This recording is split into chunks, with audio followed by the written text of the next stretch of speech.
as they've gone to suited more frequently, like just you have not seen as much of a benefit from it. Like, even in terms of like relative to some of our students up in practice too. So I do think that like that gap is going to shrink at some point. Like that those things are going to come together. But right now I don't have all the answers for why there is still just I think more of a gap. I mean, even just you doing a dive 150 last weekend, and being 147. It's like, I mean, if you fell apart off of a 147 and you go 40 point on the end of that, like that's still basically what you went just there, and that's unsuited, right? Like, and that's on the end of a big practice, like, right? And so, I've been thinking, and I don't know the answers either.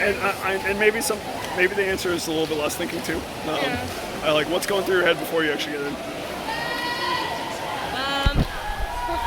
On a funny note, I was like, dang, I'm cold, even though I've got on my shoes and my parka. That door being open right behind my block is not helpful. But that's besides the point. I mean, before the 200, I was like, the way I like break it up, I was like, I always go back to that Evansville meet because I feel like something kind of clicked there. And I was like, okay, 50, 75, 75. Like, that's how I was breaking it up.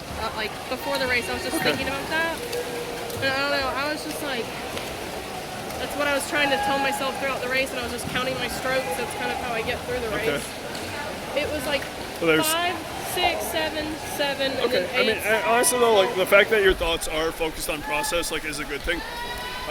Like that is just, it's a productive place to be most of the time.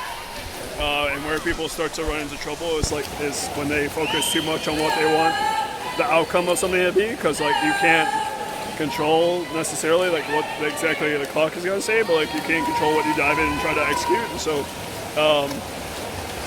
that is, I think that's a good thing. Sorry, You're fine. I'm not interrupting. no, you're fine.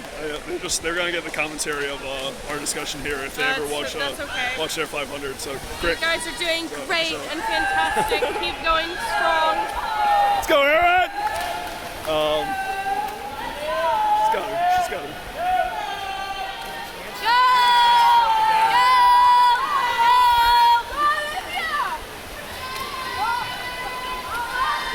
So I don't have too much more.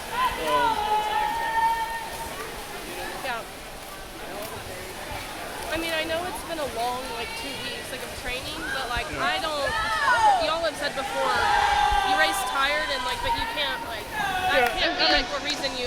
No, and I mean, there absolutely are differences in terms of, how that affects everyone. I've coached some good swimmers that honestly, were pretty bad in season.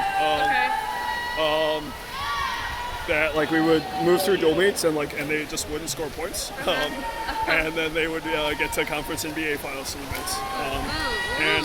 And we had one of our seniors that graduated last year. She you would have seen some of her dual meets from this first semester, and she was a 49-second under freestyler, and she would would be 53s, and on a bad day she would be occasionally 54 low, and for her, it took more time.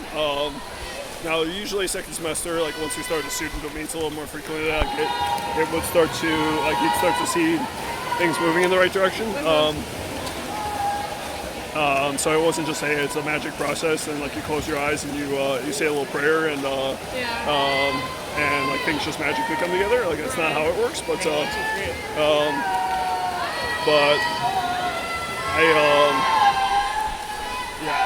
I think everyone does respond differently to some of these pieces. I also I just this time of year I value the training. I value the work we put in. And Thursday morning was hard. It was meant to be hard. And how your body responds to that. It's not going to be hey, I did something more aerobic. Still hit 6 grand yesterday in the morning. Yesterday morning, Friday morning? Yeah. I knew that was a lot. Yeah. I was like, goodness gracious. You're able to do a little bit more when the intensity is on the lower end. So it's part of the deal, right? And so again, I think nice job, ladies. I think Addison's